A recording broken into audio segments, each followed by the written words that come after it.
Bienvenue dans Politmag, spéciale élection municipale. Les Français ont la parole pendant toute la campagne. On débat de vos préoccupations au quotidien. Et parmi elles, il y a bien sûr le ras-le-bol fiscal et la dégradation des services publics.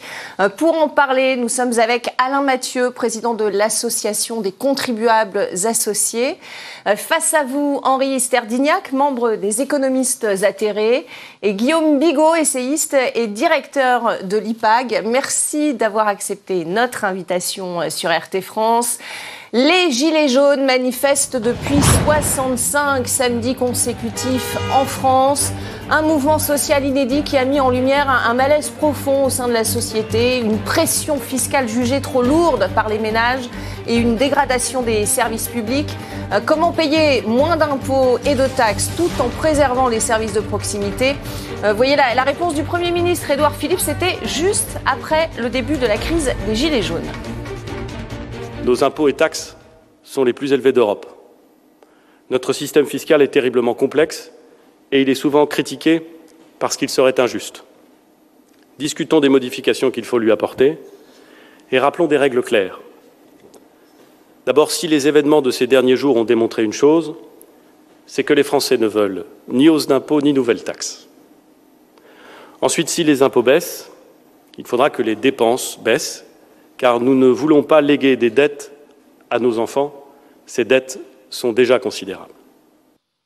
Réaction Guillaume Bigot, c'est vrai que cette crise des Gilets jaunes a mis en lumière un dilemme, payer moins d'impôts tout en rehaussant, en tout cas en essayant de maintenir la qualité des services publics en France. C'est vraiment les Gilets jaunes qui ont révélé ce dilemme?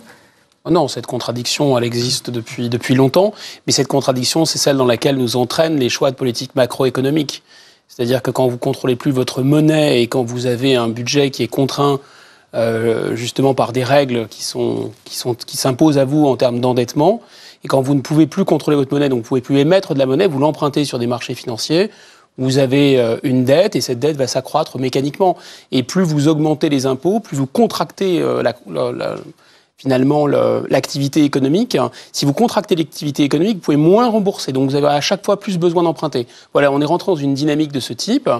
Et cette contradiction, elle existe depuis longtemps. Donc on n'a plus tellement de marge de manœuvre.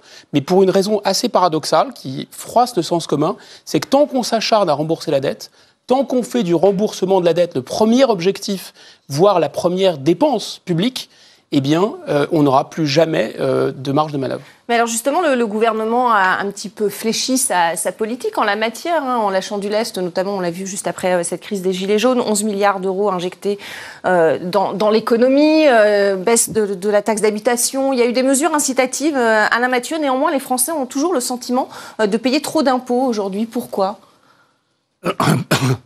Nous disons depuis 30 ans que trop de dépenses publiques, c'est trop d'impôts. Et je crois que les Français ont fini par le comprendre. Même le Premier ministre le disait tout à l'heure. C'est vrai. Si on avait moins de dépenses publiques, on aurait moins d'impôts. Et donc, alors, les dépenses publiques, ce sont aussi des services publics. Oui, mais il y en a trop. Il y a trop de dépenses dans les services publics aussi. Alors donc, il faudrait réduire le nombre de fonctionnaires. Ça a été une promesse aussi de la part d'Emmanuel Macron. Henri Sterdignac, on le voit, la promesse de diminuer les fonctionnaires n'est pas tenue. Elle est même reléguée au calende grec aujourd'hui. Le gouvernement a changé de politique ? D'abord, je ne sais pas s'il faut utiliser le mot promesse. Promesse, c'est quand on annonce aux gens quelque chose de favorable. C'était 50 000. Si la promesse, c'est de dire il va y avoir moins d'infirmières, moins d'enseignants, moins de policiers, moins de juges, on peut considérer que c'est une promesse.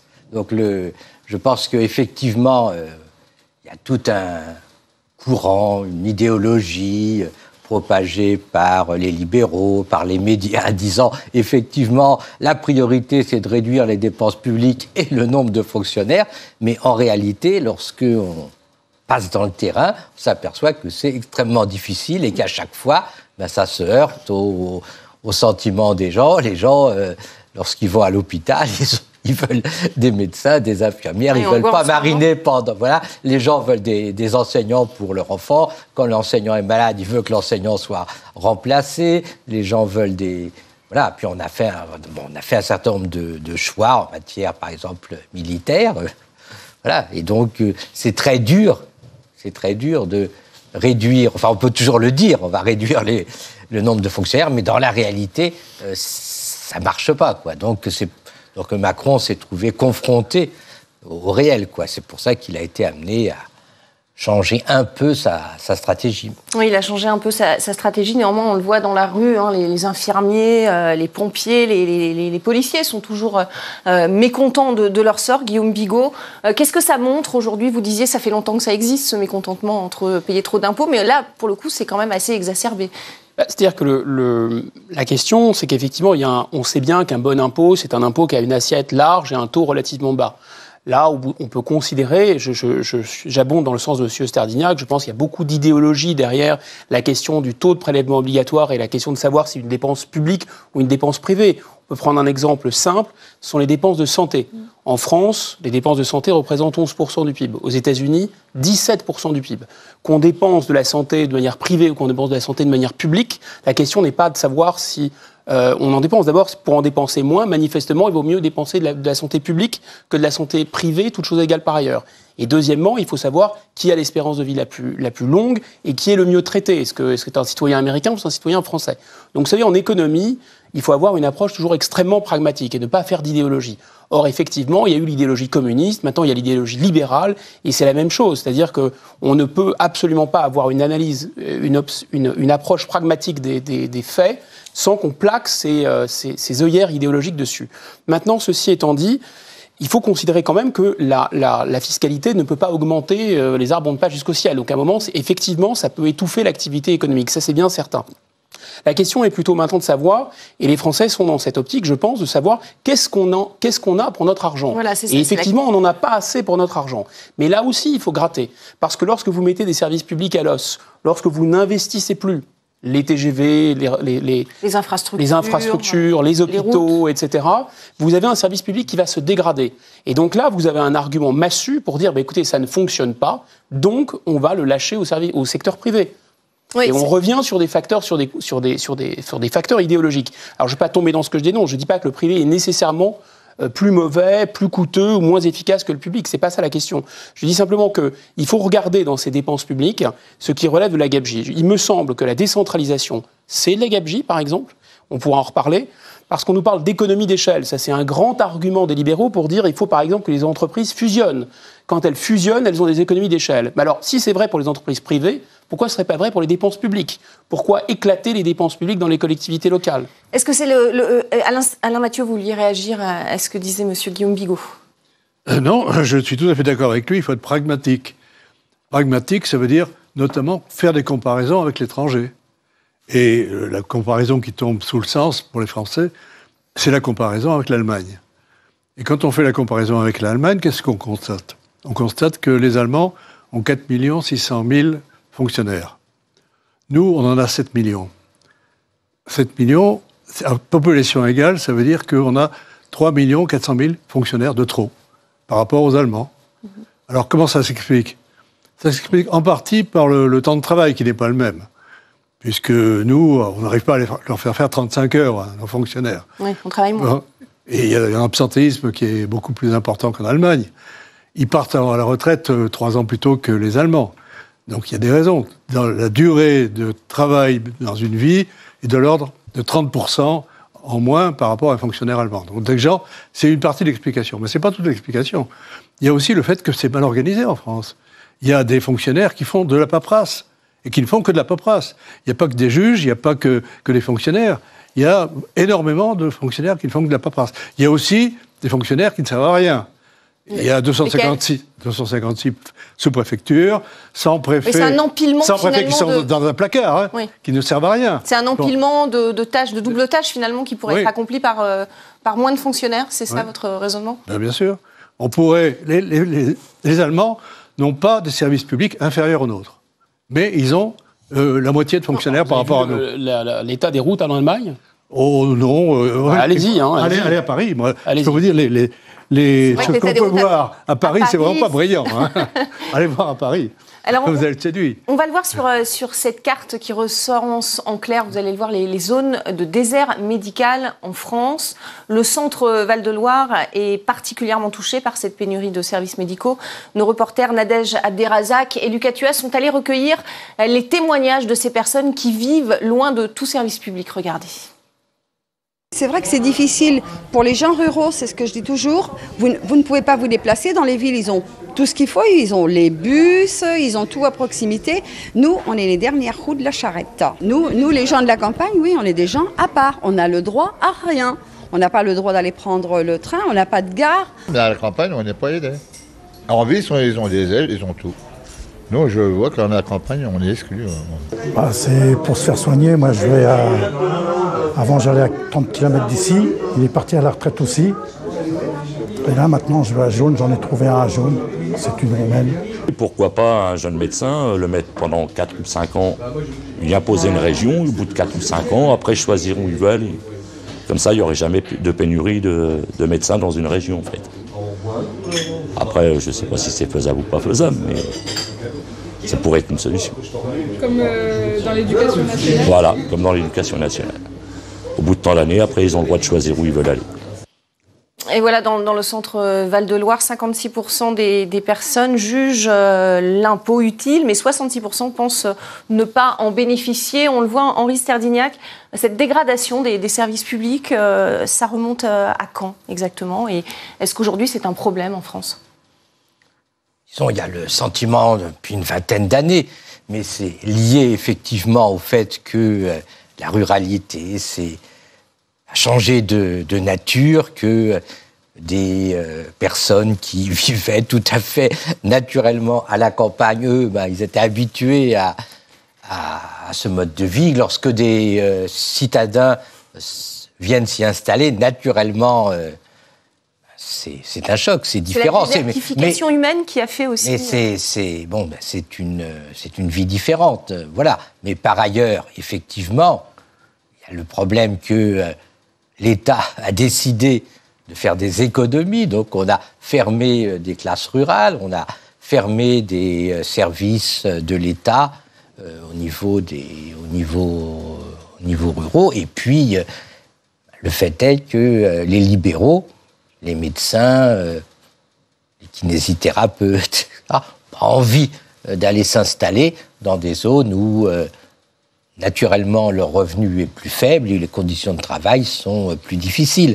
Donc, c'est pas seulement une question de service public, c'est également une question de vie quotidienne. C'est pareil, à la limite, quand vous êtes dans tel ou tel village de Bretagne, vous n'avez peut-être pas des services publics, mais vous n'avez pas non plus la banque, parce que la banque, elle n'a pas envie d'avoir une agence dans un endroit où, effectivement, il n'y a pas de monde. Donc, la solution, comme on l'a dit, c'est une solution coûteuse, d'un côté, mais en même temps, qu'il faut penser, de dire, on rétablit des dispensaires ruraux, on propose à des médecins, effectivement, d'aller travailler dans ces dispensaires, mais en même temps, ça pose la question que notre société, il n'y a pas simplement le problème des services publics, il y a le problème de la croissance des inégalités de revenus et du chômage également.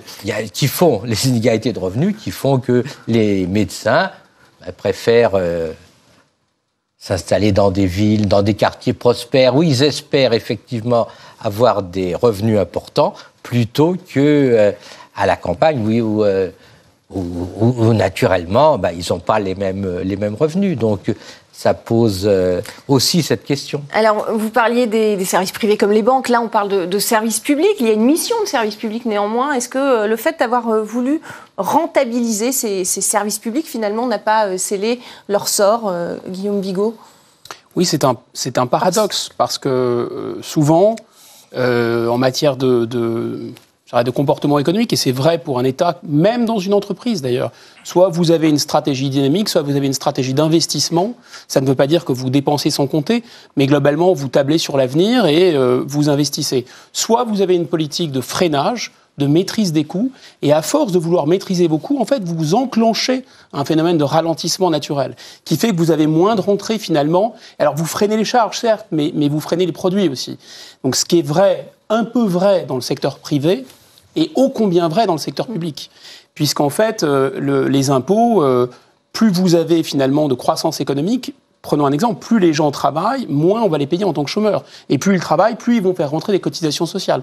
Donc vous voyez bien que si vous avez une action qui vise à maîtriser les charges, à réduire les charges, toute chose égale par ailleurs, vous allez ralentir l'activité économique. Et si vous ralentissez l'activité économique, mécaniquement, vous allez faire déraper les finances publiques. Ça, c'est un facteur clé que les fanatiques du libéralisme ne rappellent jamais, mais pourtant c'est une réalité qui est tout à fait mesurable. Sur la question des campagnes, vous avez raison, il y a une désertification, mais il n'y a pas que... il y a cette approche gestionnaire de l'État qui a joué un rôle, c'est sûr.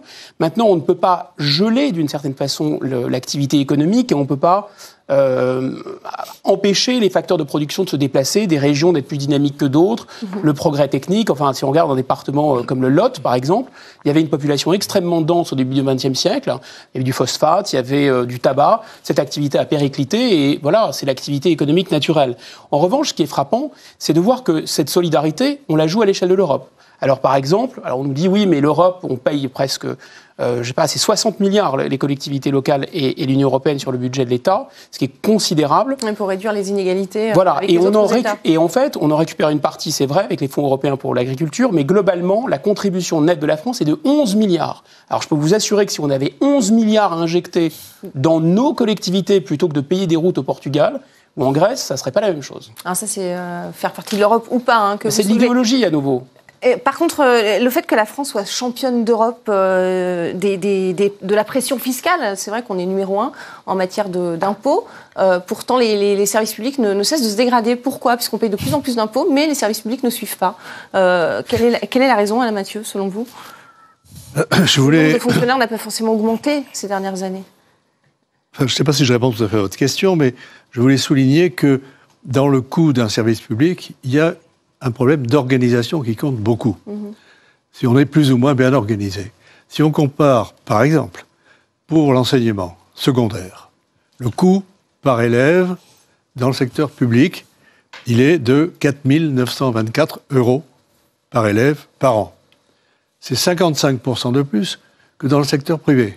Comment ça se fait ? Alors, je vais vous expliquer. Justement, un problème d'organisation, mais aussi d'affectation des gens. Ils ont plus d'agrégés, qui coûtent plus cher, mais ça ne veut pas dire qu'ils sont mieux utilisés, mais ils coûtent plus cher. Ils ont moins de contractuels, qui coûtent aussi moins cher dans le secteur privé. Ils ont moins d'absentéisme dans le secteur privé que dans le secteur public, nettement moins. Ils ont donc un certain nombre de facteurs d'organisation, je dirais, qui font que le secteur public coûte 55% plus cher que le secteur privé. Bon, je veux bien, mais enfin, vous savez, il est très simple de coûter moins cher. Je veux dire, à partir du moment où on remplace du personnel qualifié par des gens qu'on ne paye pas, des gens à statut précaire, effectivement, ça coûte beaucoup moins cher. Regardez par exemple des métiers comme gardien de musée. Avant, il y avait des gens compétents, voilà, c'était une profession, les gens devenaient gardiens de musée, ils renseignaient les gens. Voilà, maintenant, ça n'existe plus. Qu'est-ce qu'on fait ? On prend des sociétés privées qui, eux-mêmes, utilisent des gens qui sont payés au SMIC. Ça, on est capable de le faire. Je veux dire, on sait faire des... Le problème, c'est que la caractéristique du secteur public jusqu'à présent, c'était de garantir une certaine égalité des traitements. Les inégalités de traitement étaient beaucoup plus faibles. Il y avait la grille de la fonction publique. Or, lorsque on privatise d'une façon ou d'une autre, lorsqu'on fait des agences, effectivement, on détruit ce phénomène. On a d'un côté les cadres supérieurs qui ont des salaires exorbitants, les gens qui dirigent les agences, ils ont des salaires exorbitants qui n'ont rien à voir avec la grille de la fonction publique, et de l'autre, on va faire des économies, c'est-à-dire qu'on va embaucher effectivement sous CDD des contrats précaires, des gens qui vont pas avoir la sécurité de l'emploi. Voilà, c'est destructeur pour la cohésion sociale. D'autre part, en ce qui concerne le taux de prélèvement obligatoire, il faut savoir que ce qui différencie la France des autres pays, c'est avant tout nos dépenses de protection sociale. C'est avant tout nos dépenses de retraite. Qui pèsent pour plus de la moitié. C'est le fait que en France, les retraités ont le même niveau de vie que les actifs, alors qu'en Suède, ils ont un niveau de vie plus bas de 25%, en Allemagne de 20%. Il y a un certain nombre de... C'est pas des services publics, mais c'est quand même extrêmement des choix de modèles. Il faut dire aussi, en France, on a conservé 2 enfants par femme, à peu près. En Allemagne, ils sont 1,3. Ça permet quand même, comme vous avez 1,3 enfants par femme en Allemagne, ça permet quand même, en moyenne, de faire... des économies sur les allocations. Ça permet quand même de faire des économies sur l'éducation. Ça a été raboté, ça aussi.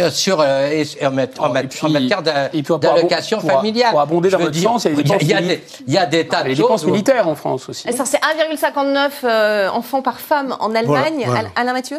Je disais 1,6, je n'étais pas très loin. Voilà, c'est ça. Alors oui, ce que je voulais dire, c'est que je reprends ma comparaison dans le secondaire, entre le privé et le public. Personne, aucun de vos téléspectateurs, à mon avis, ne dira le secteur privé est mal géré, il fonctionne mal. Au contraire, vous avez de nombreux fonctionnaires qui mettent leurs enfants dans le secteur privé de l'éducation. Donc, il fonctionne pas mal.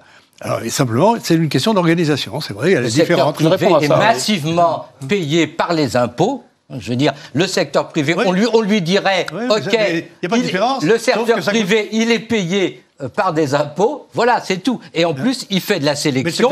Il fait de la sélection parmi ses élèves, ce que ne peut pas se permettre le secteur public, comme chacun sait. Et ensuite, vos chiffres sont tout à fait farfelus, parce que vous oubliez que toute l'organisation, effectivement, elle repose sur le public. Mais les chiffres sont officiels. Par les impôts. Qui est-ce qui paye l'éducation, l'enseenceignement privé? C'est les impôts. Non, mais oui, mais le public aussi, pareil. D'accord, mais d'ailleurs,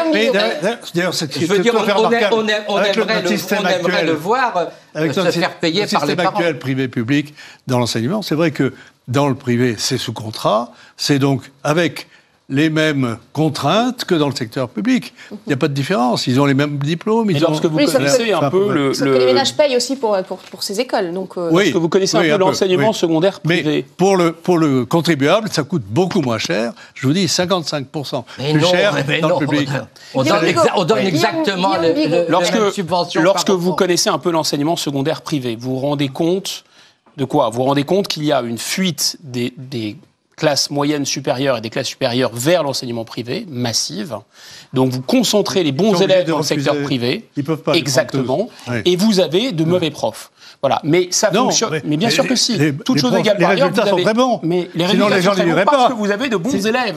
Parce que vous avez de bons élèves. Non, mais il y a aussi des bons profs quand même. Donc il s'agit en fait. Non, les profs sont identiques à qualité. Vous venez de dire le contraire. Vous avez dit le contraire. Non, mais moi je ne prétends pas qu'un agrégé est forcément un meilleur professeur qu'un certifié. Moi, j'ai un enfant qui est dans le privé et un enfant qui est dans le public. Il faut vous dire que dans le public, les profs sont meilleurs, mais les élèves sont moins. Ils sont agrégés pour plus. Il y a plus d'agrégés. Ils sont meilleurs, c'est bien ce qu'on dit. Mais non. Mais en revanche, les élèves sont. Mais ça ne veut pas dire que c'est meilleur. Il n'y a pas que le diplôme qui compte. En tout cas, il y a. On a des diplômes les uns les autres. En tout cas, il y a un malaise aussi dans l'éducation. Ça reflète une question, parce que la question centrale que se posent les téléspectateurs et les Français, c'est de savoir si on en a pour son argent avec des prélèvements obligatoires relativement élevés. Et de plus en plus, on est conduit à dire, quand bien même on serait plutôt un partisan, ce qui est mon cas, du service public, on est conduit à dire non. Mais si on dit non, c'est pas parce qu'il y a un niveau trop élevé de dépenses ou il y a nécessairement une gabegie. Il y a des choix, ce sont les choix sous-jacents. Prenons l'exemple de l'éducation, c'est typique. Si vous démolissez les programmes scolaires, si vous faites du ludisme ou du massacre de programmes scolaires, si vous transformez les classes en garderies, si vous faites venir massivement de l'immigration. Je ne suis pas contre l'immigration, je dis simplement que pour que l'immigration fonctionne, il faut qu'il y ait une grande quantité d'enfants du coin, d'enfants indigènes, et une petite minorité d'enfants immigrés dans les classes. Quand vous avez cette mixité, il peut y avoir une assimilation. Si vous avez des classes avec une concentration d'enfants immigrés, comme les gens du pays maintenant sortent leurs enfants et les mettent dans le privé, vous aggravez cette situation. Plus des programmes absolument pourris, et en fait, vous vous dites que ça ne marche pas. Mais vous voyez que ça n'a pas nécessairement de rapport avec le niveau des dépenses publiques. C'est une question de politique. Restez avec nous, on continue ce débat sur ce ras-le-bol fiscal dénoncé notamment par cette crise des Gilets jaunes. Le gouvernement qui a tenté d'apporter des réponses à ces revendications, mais qui n'a pas vraiment réussi à inverser la tendance, en tout cas sur ce malaise social actuel en France. On en parle dans quelques minutes. À tout de suite.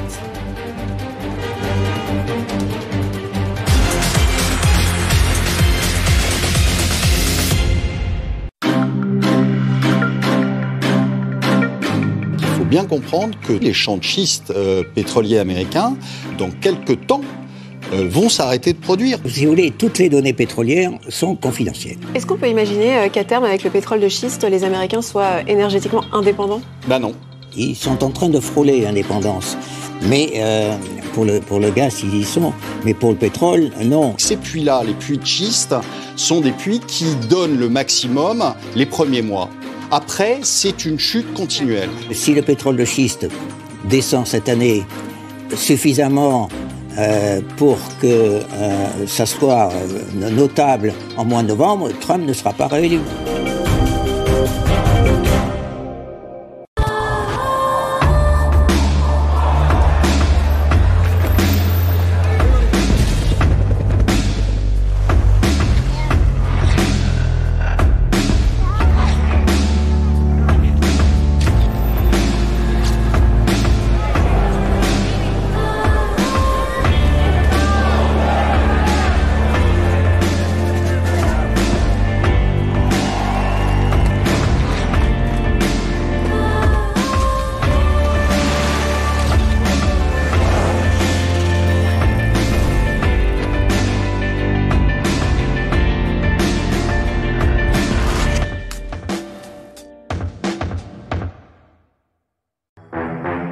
Où est-ce qu'on en est au niveau de la radicalisation dans le sport ? Le terme radicalisation, c'est un peu un mot valise et on met beaucoup de choses qui ne reflètent pas la réalité. Là, on parle de la radicalisation islamiste dans le sport. C'est tout ce processus qui peut conduire quelqu'un à se mettre en marge totale de la société, parfois même basculer vers l'action violente. En 2016, le mouvement sportif considérait que ce n'était pas son affaire et qu'il n'avait pas à être une sorte de délateur des pouvoirs publics. Parce que le sujet, c'est qu'aujourd'hui, toute une série de phénomènes nous échappent. Ce sont ces associations qui se créent, ou bien des structures qui se créent en dehors du mouvement organisé. Certains ont dit le sport amateur, c'est le premier lieu vecteur de radicalisation. C'est faux, c'est la prison.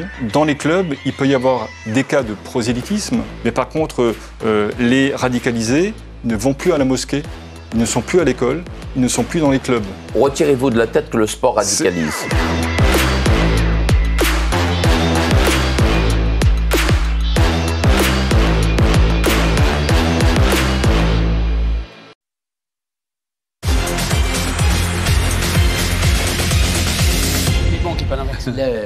Politmag, la suite avec Alain Mathieu, président de l'association des contribuables associés, Henri Sterdignac, membre des économistes atterrés, et Guillaume Bigot, essayiste et directeur de l'IPAG. Depuis la crise des Gilets jaunes, donc les Français dénoncent la pression fiscale et la détérioration des services publics. À quoi servent les impôts et comment sont-ils dépensés par l'État ? Élément de réponse avec notre journaliste Bassem Chebi, et on en parle bien sûr après avec nos invités. 291,3 milliards d'euros, c'est ce que l'État a récolté l'an dernier, tout impôt confondu. Parmi les contribuables, les entreprises et les citoyens français. Mais pas tous. Moins de la moitié des foyers de l'Hexagone sont imposables. Vous pouvez payer deux sortes d'impôts. L'impôt direct, qui inclut la taxe sur la valeur ajoutée, ou TVA, et bien sûr l'impôt indirect, incluant notamment l'impôt sur le revenu. La France est championne du monde en matière de prélèvements obligatoires, mais également en matière de dépenses publiques. Pour exemple, sur 100 € d'impôts, elle est obligée d'emprunter 5 € à l'Union européenne, et ce, sans parler des intérêts. Mais alors, que fait l'État de notre argent? Sur cette base de 100 €, 55 sont consacrés à financer les retraites, la santé ou encore la sécurité sociale et l'éducation, soit plus de la moitié de cette somme. Le reste, il est réparti entre la défense, la justice ou encore les infrastructures. Et loin derrière, on retrouve les secteurs tels que la culture, le logement ou encore la transition écologique. La question de l'impôt sur le revenu cristallise les tensions sociales et on a pu le voir avec la crise des Gilets jaunes. En 10 ans, son montant a augmenté de 54%. Et vu la dégradation des services publics en France, les contribuables n'ont vraiment pas l'impression d'en avoir pour leur argent. Voilà, Henri Sterdyniak, on l'a vu, pour 100 € finalement d'impôts, il faut néanmoins emprunter encore 5 € supplémentaires à l'Union européenne? Je ne sais pas, ça, je ne suis pas au courant. Je ne pense pas que la France emprunte à l'Union européenne. Je ne vois pas pourquoi la France emprunterait à l'Union européenne. La France emprunte effectivement, elle emprunte au marché financier. On a un déficit. La France vit au-dessus de ses moyens, en tout cas. Non, on emprunte environ 2% de notre PIB au marché financier. Voilà, c'est pas énorme. Hein. En même temps, on leur rembourse 2% de notre PIB en charge d'intérêt, donc grosso modo, on est équilibré. On ne vit pas au-dessus de nos moyens. On emprunte 9% du PIB par an. Non. 200 milliards, oui, 9%. 9%, c'est énorme. Non, mais le problème, c'est que c'est faux. Bien sûr. Mais ça sert à rembourser d'autres emprunts. Hein, en net, actuellement, on emprunte 2% du PIB et on paye une charge d'intérêt de 2% Nous empruntons chaque année 9%. Bon, on emprunte, en tout cas... On emprunte, mais effectivement, une grande partie de la dette tourne. Oui. C'est-à-dire que naturellement, on trouve des emprunteurs et on trouve des prêteurs, c'est pas un problème. Alors, c'est toujours l'argument qui est brandi, ce remboursement de cette dette colossale de la France. Est-ce que c'est un réel problème, finalement, pour un État comme la France, d'avoir une dette colossale? Est-ce qu'il faut absolument rembourser, quitte à avoir des politiques de restriction, de rigueur, en tout cas Là, c'est pas seulement un constat économique, c'est un constat presque historique. C'est systématiquement les États qui tiennent les banques. Ce sont jamais les banques qui tiennent les États. Les acteurs financiers, même des banques gigantesques, énormes, même des grandes institutions financières, sont incapables de fonctionner sans les États. Et on l'a vu pendant la crise de 2008, ce sont toujours les États qui remettent au pot. Ce sont les prêteurs en dernier ressort, les États. Il faut imaginer que s'il n'y a pas d'ordre public, s'il n'y a pas de tribunaux, s'il n'y a pas... Vous savez, la monnaie, c'est une sorte de confiance cristallisée. Et donc, ce qui garantit cette confiance, c'est des gens qui sont capables de faire appliquer l'ordre et garantir des contrats. Donc, ce sont les États. Donc, si vous voulez, ça n'a absolument aucun sens d'affoler sans arrêt la population sur le thème de les marchés financiers nous tiennent, nous étranglent, etc. En fait, simplement, ce sont des choix de politique macroéconomique considérant qu'il faut à tout prix rembourser la dette. Et comme je vous l'ai indiqué tout à l'heure, plus on essaye de la rembourser, finalement, moins on y arrive. Et je vous rassure, jusqu'à présent, on n'a jamais remboursé la dette. Jamais. Aucun État n'a jamais remboursé sa dette. Depuis quelques années, la France a un déficit et donc on ne rembourse pas la dette. C'est-à-dire chaque année, là, actuellement, 2020, normalement, c'est la première année où on sera équilibré, c'est-à-dire que le montant du déficit ne correspondra qu'aux charges d'intérêt.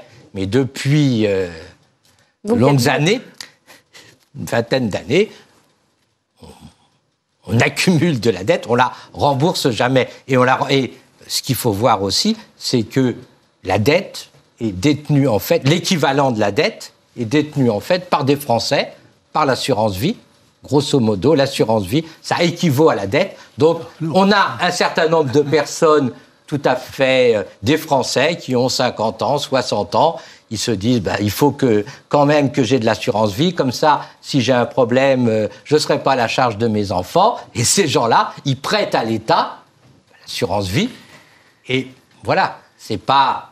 La dette publique, elle est désirée. La preuve, c'est qu'on la place aujourd'hui à des taux négatifs. Il y a des gens qui sont tout à fait contents de détenir l'assurance vie. C'est principalement des Français ou à la limite, des fonds de pension étrangers. Et pour la première fois depuis 10 ans, la pression fiscale a diminué pour les ménages, mais ça a touché et ça a bénéficié davantage aux actifs qu'aux retraités ou aux chômeurs, avec 5% des ménages les plus aisés qui ont profité de cette baisse de la pression fiscale.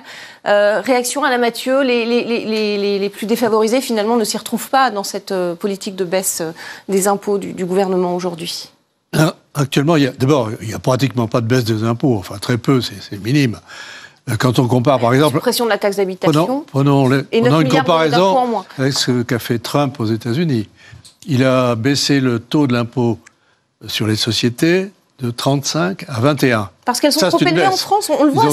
Il a supprimé tous les droits de succession jusqu'à 10 millions de dollars. Il a réduit le taux maximum de l'impôt sur le revenu. C'est des baisses massives. Alors quand on fait des baisses massives... oui, parce qu'il y a un taux de chômage aussi qui est ridicule. Mais bien sûr, non, mais quand vous faites des baisses massives, ça se voit, parce qu'il y a l'expansion qui arrive. Ils sont à 3% d'expansion, nous on est à 1% à peu près. Donc il est certain que quand on baisse les impôts, c'est vrai dans tous les pays. Kennedy l'avait fait aussi, Reagan l'avait fait. Et on a vu les chiffres, les Américains se sont enrichis. En Angleterre l'avait fait aussi, il avait baissé les impôts, et du coup c'était reparti. Il avait diminué le nombre de fonctionnaires de 500 000, et il y avait eu 1 500 000 emplois nouveaux dans le secteur privé. Donc il est certain que quand on baisse les impôts, ça se voit, ça augmente. Mais ça augmente même les recettes fiscales.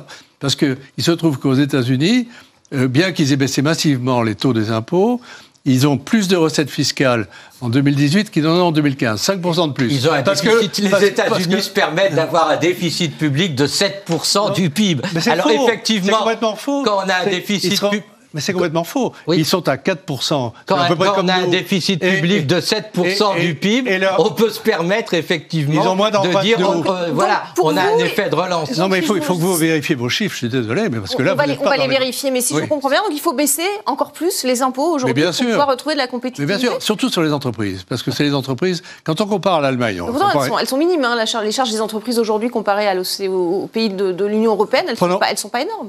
Il y a 9% du PIB de différence avec l'Allemagne. C'est énorme. C'est 200 milliards de différence, impôts et cotisations sociales patronales. Si on prend les deux, il y a 3% du PIB de différence avec l'Allemagne pour les impôts, il y a 6% pour les cotisations patronales. C'est énorme comme différence. Et c'est une des explications de la stagnation française. Parce que la France stagne depuis des années. Depuis 15 ans, l'Allemagne se croit plus que la France. Pourquoi ? Parce que nous avons plus de charges sur les entreprises que nous n'avons, les entreprises allemandes n'en ont. C'est aussi simple que ça. Si vous baissez les charges sur les entreprises, vous aurez une expansion, peut-être pas autant que les États-Unis, on verra, mais enfin, on arrivera peut-être à 2%. La France investit autant que l'Allemagne. L'Allemagne est une catastrophe à l'échelle de l'Union européenne. Effectivement, l'Allemagne accumule des excédents qui déséquilibrent complètement l'Union européenne. Est-ce que c'est un bon résultat sur le plan social? Augmentation de la pauvreté, les retraités sont dans la pauvreté et tout le monde se plaigne.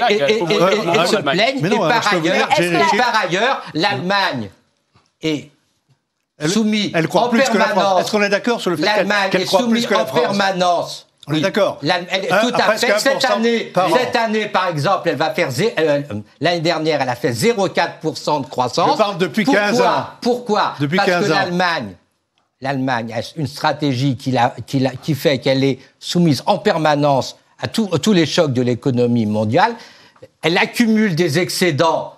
Résultat, à qui peut-elle prêter ces excédents obligatoirement à des pays fragiles? Donc elle a prêté ces excédents à la Grèce. Ensuite, voilà, ça fait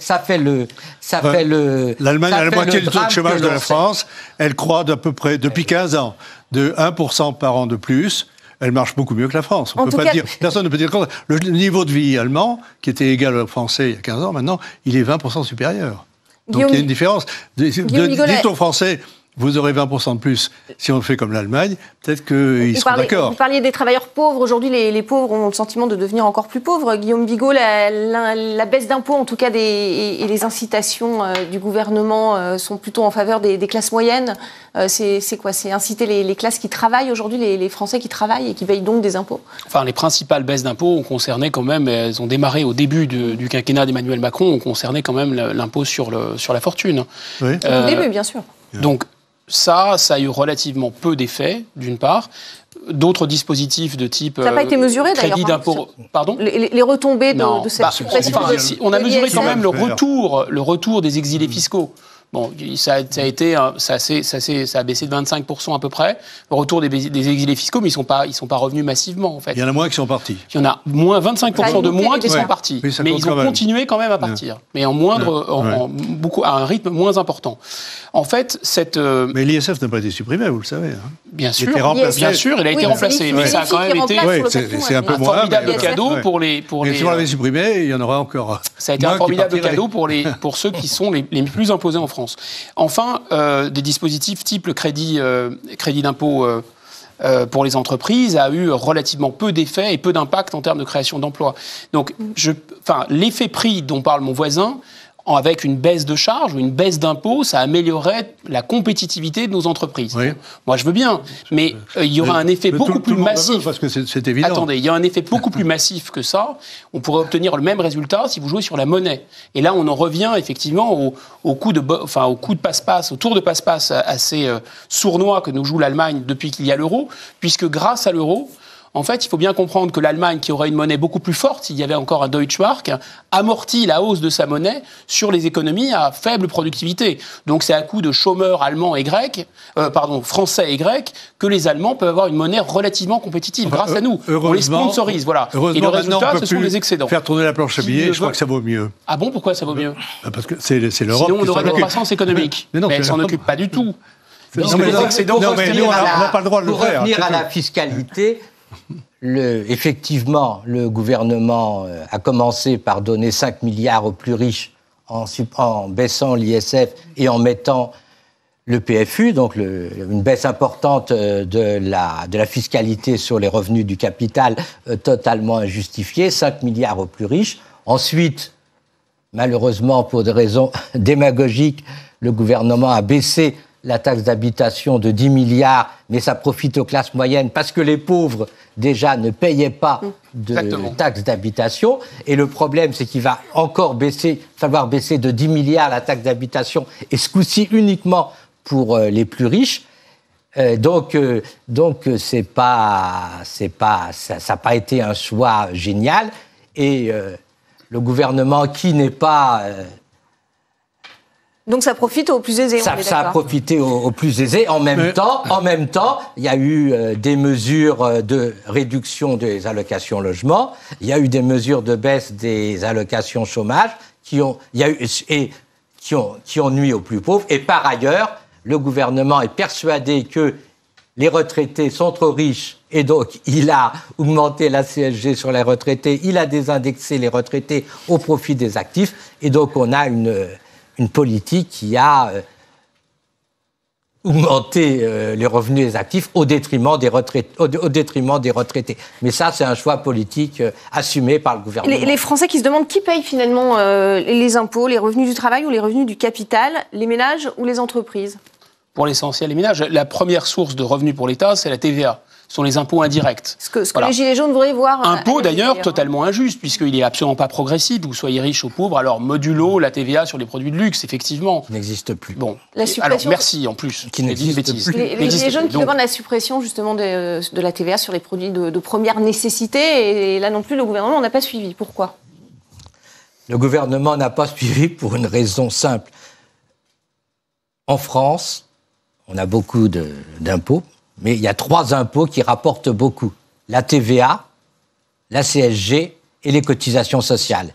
Et le gouvernement considère qu'il faut protéger la TVA, parce que si on commence à réduire dans la raquette, oui. ça devient dangereux. Et on a ensuite des impôts redistributifs. TVA, on a un seul impôt... 24,4%. des impôts. La TVA. Voilà, on a un seul impôt proportionnel, c'est l'impôt sur le revenu, qui est l'impôt sur le revenu, qui en France est d'un montant très très faible, il est plus bas que la CSG, et qui a la particularité de porter uniquement sur la moitié des ménages. Bien sûr, il est absurde de dire qu'il n'y a que cette moitié qui paye des impôts parce que les autres, ils payent de la TVA, de la CSG si vous voulez, et des cotisations sociales. La baisse des impôts est possible quand vous avez une croissance économique. En fait, c'est pas l'inversion des causes et des effets est assez gênante. Parce que si vous baissez dans une situation comme la nôtre, de croissance relativement faible, les impôts, vous êtes déjà dans un système d'emprunt. Donc là, vous avez de toute façon un budget des revenus de l'État, des administrations publiques qui rentrent, qui sont inférieurs aux dépenses. Donc si vous baissez les impôts, déjà, vous augmentez la dette, pour commencer. Deuxièmement, vous ne pouvez pas baisser les impôts sans baisser des dépenses. Donc c'est-à-dire que vous allez baisser des retraites. C'est tout l'enjeu de la réforme des retraites, puisque c'est bien à ça que ça sert, la réforme des retraites à point. C'est baisser les dépenses de retraite. Vous allez baisser les cotisations sociales, mais alors vous allez baisser aussi les prestations sociales, etc. Donc vous avez forcément, je le répète, un impact sur le niveau de revenu et sur la croissance économique. Oui, c'est ce que disait Édouard Philippe en début d'émission. Donc pour baisser les impôts, il faut baisser les dépenses. Oui. Oui. En matière ça n'a pas comme effet de relancer la machine. Et fermer et rentabiliser les services publics. On en revient aux services publics si chers aux Français aujourd'hui. Le 25 avril 2019, lors de sa conférence de presse post-grand débat, il y a eu un grand débat pour améliorer la situation. Emmanuel Macron avait promis notamment de ne pas fermer d'école. Écoutez-le et on en parle après. Nous devons, sur ce point, remettre de la présence de services publics, assurer l'accès aux services publics à moins de 30 minutes avec un accompagnement personnalisé pour les démarches de la vie quotidienne, assurer l'accès aux soins pour tous en luttant contre les déserts médicaux, ce qui est au cœur du projet de santé qui est en cours de discussion au Parlement, et ne plus avoir d'ici à la fin du quinquennat de nouvelles fermetures, ni d'hôpitaux ni d'écoles, sans l'accord du maire. Ah, voilà, il rejette évidemment la responsabilité de la fermeture aux maires. Il y a quand même eu des écoles qui ont fermé et non pas seulement du fait des maires. Il y a ces réseaux routiers, ces réseaux ferroviaires qui ne sont pas entretenus. Pourquoi manque-t-on d'argent pour entretenir toutes ces infrastructures et pourquoi ne peut-on pas garder une école ouverte? Est-ce que ça coûte très cher, Alain Mathieu? On fait aussi des investissements stupides, tout à fait inutiles, qu'on pourrait ne pas faire. Il ferait mieux d'entretenir effectivement les voies ferrées, en tout cas celles qui sont utilisées, parce que si c'est des petites lignes où il y a un train par jour, ça ne mérite pas qu'on l'entretienne, il vaudrait mieux mettre des autocars à la place. Oui, mais après on demande aux Français de ne pas prendre leur voiture, dans il y les a toutes ces investissements inutiles, je peux vous en citer un très grand nombre. Vous avez le Lyon-Turin, là, ces fameux tunnels. C'est un tunnel aussi long que le tunnel sous la Manche. Mais au lieu de relier deux capitales, Paris et Londres, qui ont 10 millions ou 12 millions d'habitants, on relie deux villes de 1 million d'habitants. C'est pas du tout la même chose. C'est totalement inutile. Prenez le canal Seine-Nord. On nous dit, c'est formidable, on va avoir un canal plus grand. Il y a déjà un canal. On va l'avoir, il sera plus grand. Et en réalité, ce qui va se passer, c'est que des marchandises qui passent sur le train, maintenant vont passer sur le canal. Ça sert à rien. C'est totalement inutile. Prenons le CDG Express. On a déjà une ligne de métro qui va à Roissy. On va en faire une autre. Totalement inutile. C'est des choix qui sont... Tout ça, on fait. Et je peux multiplier les exemples. On fait des investissements totalement inutiles. Et voilà, si on arrêtait ces investissements inutiles, on pourrait faire des économies et peut-être entretenir ce qui existe. Mais surtout, je pense que ce qui est important, c'est de bien voir ce qu'ont fait les pays qui marchent. Les pays développés, comparables à la France, qui marchent mieux que la France. Et il y en a un assez grand nombre. Qu'est-ce qu'ils ont fait? Ils ont tous baissé leurs dépenses publiques massivement. Tous, je vais vous en citer un certain nombre, qui l'ont baissé de plus de 10% de leur PIB. Le Danemark, par exemple? Très court, parce je parle de Pays-Bas, des la Finlande, l'Irlande, la Suède, le Canada. Tout cela ont baissé de plus de 10%. Tous ces exemples sont tout à fait saugrenus. Tous ces exemples sont tout à fait saugrenus.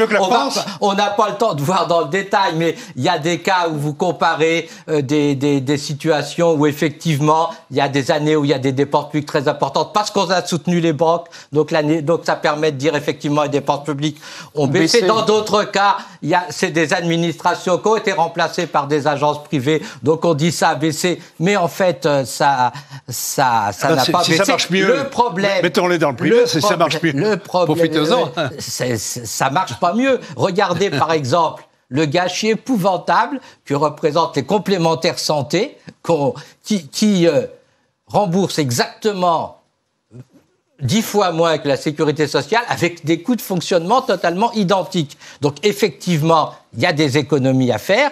Non, il faut regarder. Il y en a qui les ont faites. Il y a des économies à faire. Le complémentaire santé, c'est un exemple même de gâchis épouvantable. On a des tas d'exemples. Le problème de nos sociétés, et c'est le problème qui a été posé par les Gilets jaunes, c'est qu'on a effectivement, à la fois dans le secteur public, mais aussi dans le secteur privé, énormément de gaspillage, alors que les besoins fondamentaux ne sont pas satisfaits. Je veux dire, il n'y a pas seulement le public, il y a tous les dépenses de publicité, l'obsolescence programmée, tout ça, c'est des choses importantes. Il y a les salaires exorbitants des hauts dirigeants du privé. Il y a l'évasion Pourquoi fiscale. l'IFRAP ne s'en occupe jamais? Guillaume Bigot, le mot de la fin. C'est-à-dire que ce qui est complexe, c'est que c'est vraiment si on s'intéresse aux dépenses publiques de manière isolée, c'est complexe parce que c'est relié aux autres choix de politique économique. À partir du moment où vous ne pouvez plus rien contrôler de vos frontières et vous avez des phénomènes de délocalisation massive et vous êtes exposé à tous les vents de la concurrence, y compris avec des pays qui eux-mêmes ont des barrières douanières. Donc ça devient très compliqué. À partir du moment où vous ne contrôlez plus du tout votre monnaie et que vous avez une monnaie surévaluée, par exemple, ce qui va énormément peser sur votre compétitivité, ça va devenir extrêmement compliqué aussi. Donc, si vous voulez, tout est une affaire de système. Je pense qu'on ne peut pas isoler les dépenses publiques et dire c'est très simple pour relancer la croissance économique, il suffit de baisser les dépenses publiques. Ça marche. Non, c'est pas vrai. C'est faux, ça n'a marché nulle part. On va peut-être pas trouver la solution ce soir, on va passer aux réactions. Ce pauvre Sarkozy, ce pauvre Hollande et ce pauvre Macron qui effectivement avait comme programme de réduire massivement les dépenses publiques ne l'ont pas fait. Je vais vous dire, il faut du courage. Mais je vais vous dire, les dépenses publiques sont la seule chose qu'il faut faire. Pourquoi le seul moyen. Pourquoi ils ne le font pas? Je vais vous répondre. Le seul moyen de sortir la tête haute de cette affaire, c'est de relancer la croissance économique. C'est lorsque vous avez de la croissance économique que là, vous pouvez réduire vos dépenses. On l'a quand on baisse les impôts. La question du chômage également. On va passer quand même à quelques réactions de nos internautes avant la fin de cette émission.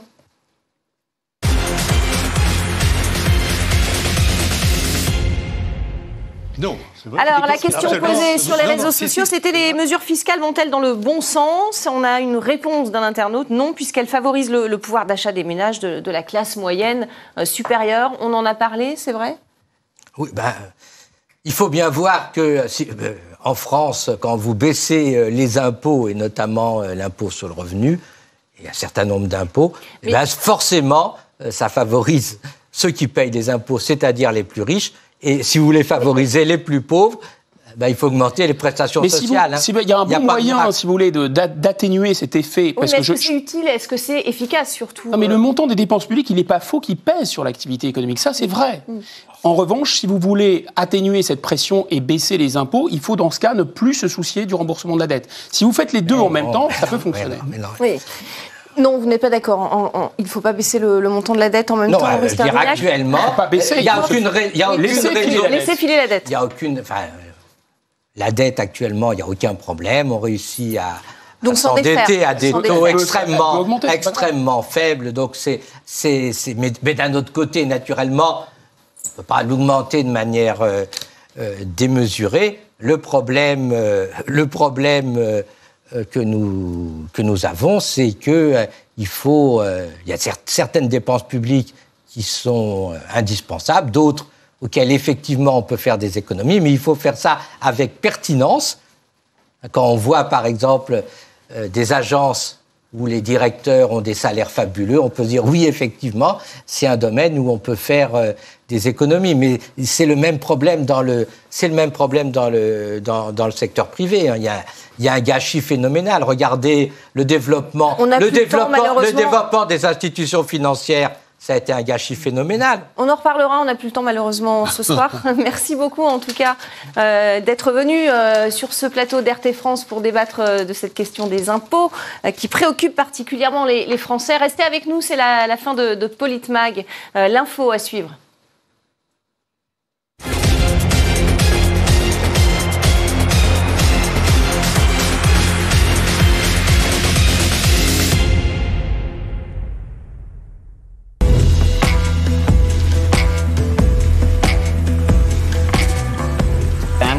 Je suis sur la voie de Gandhi. J'essaie de le copier et même une mauvaise copie comme moi a de la valeur. Je ne suis pas là pour faire de quiconque un disciple de Gandhi. Je suis là pour trouver le futur Gandhi.